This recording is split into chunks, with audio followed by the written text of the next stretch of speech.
Warning: tube amplifiers have lethal voltages inside them. Please do not attempt to build, test, or repair these without understanding and following all safety protocols. Hey y'all! Well, we're here to wrap up this first kind of segment of this ST70 restoration. And I think this amp's turned out really nice. The nickel-plated chassis, clean, polished up with that blue magic stuff. It looks like new. And these little feet, I found these little furniture pad feet, and they were actually brown, and I painted them black. I think I'm gonna put some glossy paint. Maybe just leave them flat black. I don't know, but I think they turned out nice.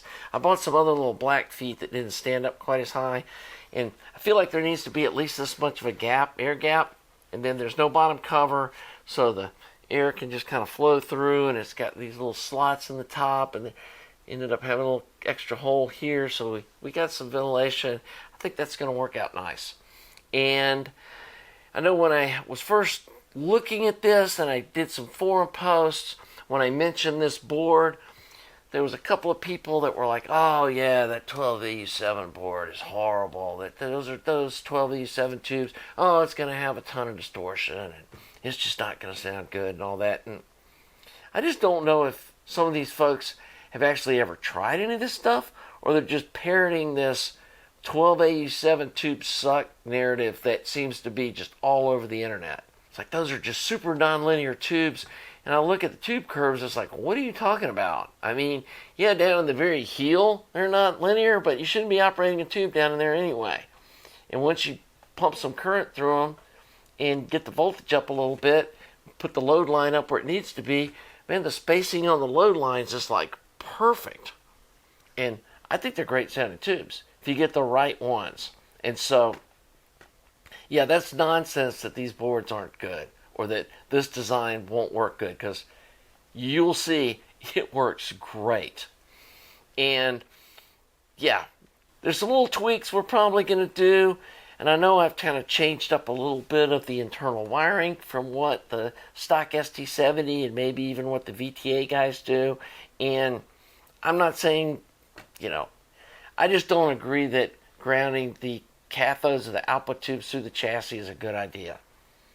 I think pulling it as a separate ground and have all the grounds connected at a single point is just going to end up with a cleaner sound, and you have less chances of having, ground loops or hum or whatever. And yeah, I don't want to get into all that till the end of the video, so let's wire this thing up. Okay, so let's go over the final wiring on this other channel. This is our 16 ohm connection from the output transformer. It comes up here and connects to this terminal right here, which is our negative feedback terminal. These are our 6.3 volt wiring that goes to the filament terminals on the board, and they come up to these two pins. And then this wire comes over here. These are the heaters on this tube. Daisy chains over, got the heaters on this tube, and then this goes back to the power transformer. These are the green white and the blue white, go up to the plate and the screen. So up here you get the green and the blue. Obviously these really old wires, it's hard to see the colors, but they were already connected. Measured the ohms between here and the positive of the output transformer. The low ohm goes to the screen, the higher ohm reading goes to the plate.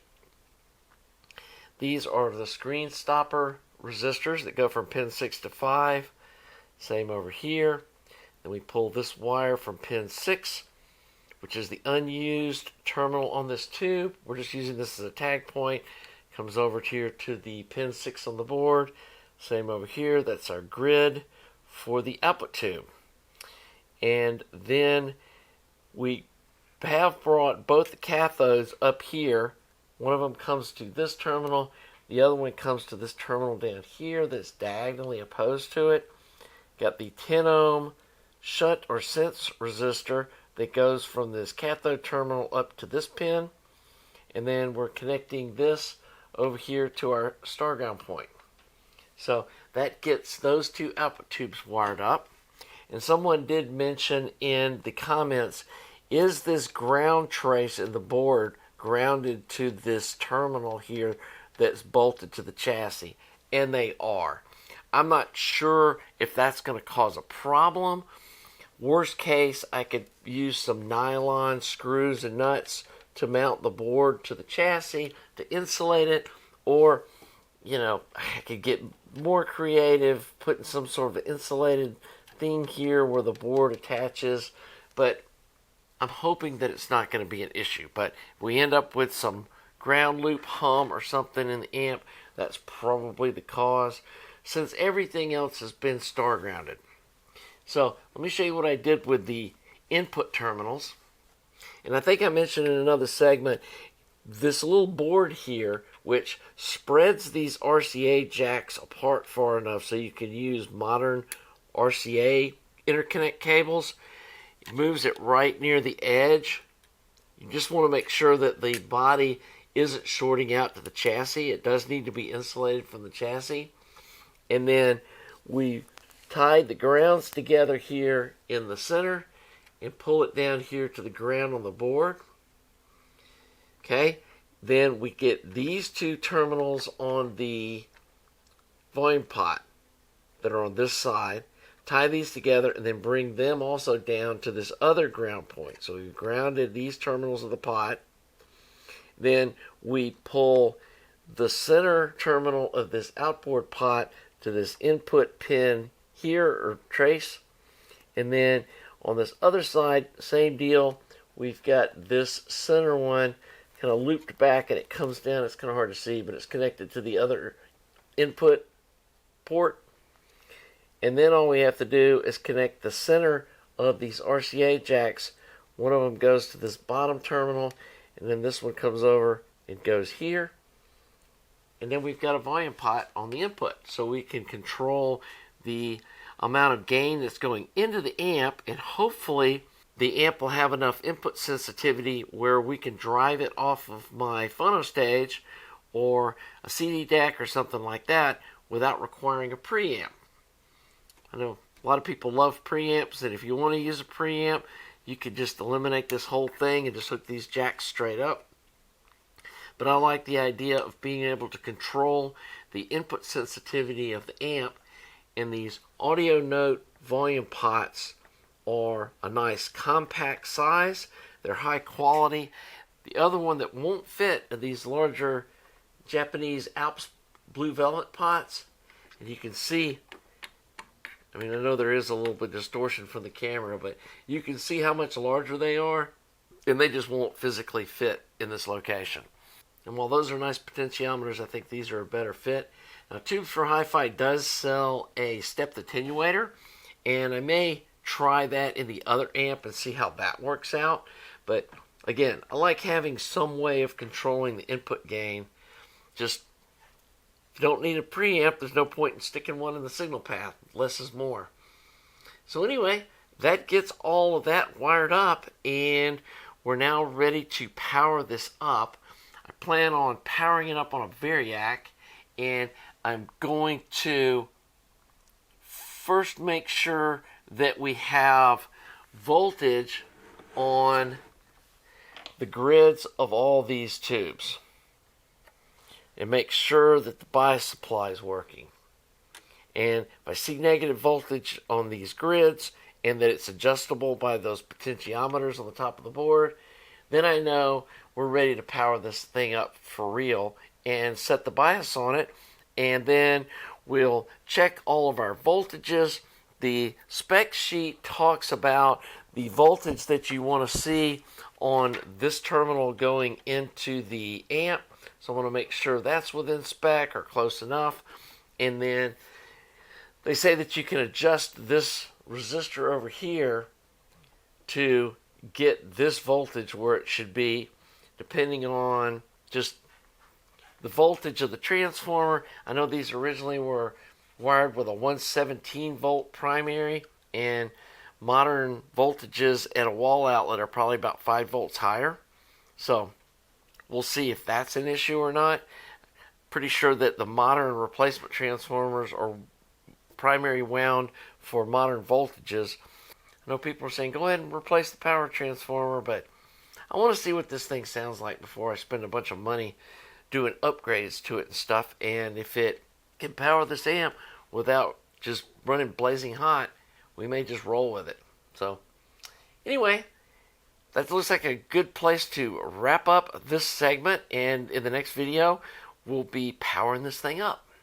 Well, that got all the wiring finished up, so went ahead and pulled it up on a Variac with no output tubes, but had the rectifier tube and these front end tubes, and slowly pulled it up to about 90 volts, and then checked the grids of all the output tubes for negative voltage, and saw negative voltage there, so went ahead and put the output tubes in it, pulled it up, started setting the bias to make sure that we had the right current, and then looks like it was going to all adjust up good.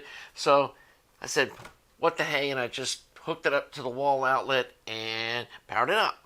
And went ahead and set the milliamps on the output tubes at 42 mils, and then checked all the voltages, and not surprisingly, given this old transformer that was wired for a lower primary voltage back in the day, got pretty hot voltages. And you guys have been following my channel.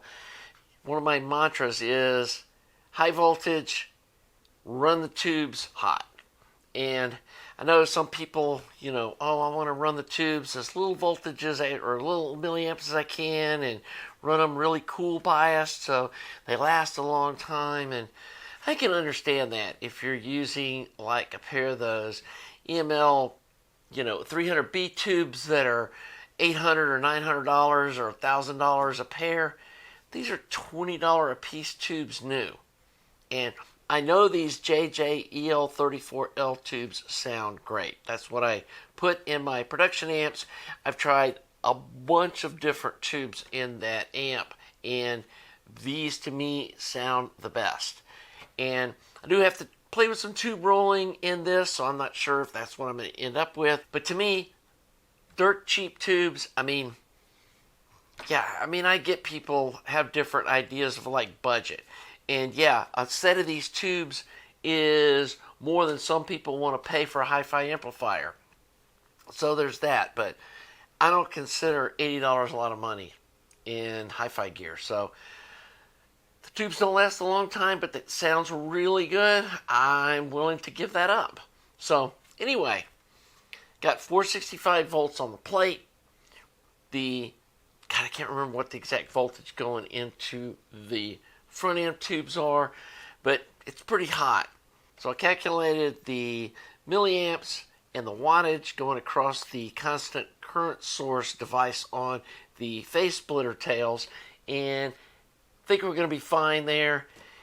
And yeah, I've listened to it just kind of as a spoiler. It sounds really good.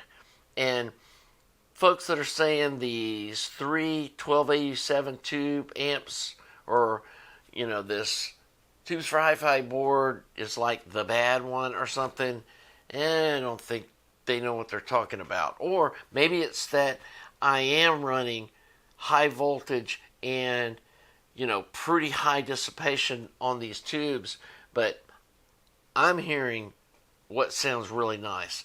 The coupling caps are still breaking in, so I want to give it a few hours just to make sure that that doesn't skew the measurements, but we're going to do that in the next video.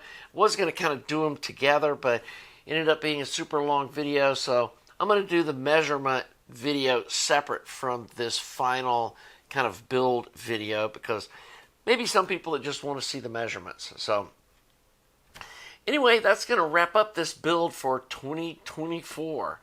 We're probably going to do some more stuff with this in the future. And I want to play with some tube rolling. I've got several different 12AU7 tubes that I can play with.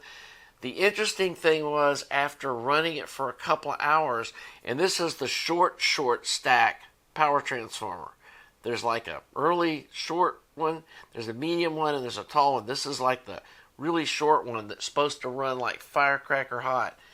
Running 20 UF after the rectifier tube, I can just put my hand on it after it's been running for 2 hours.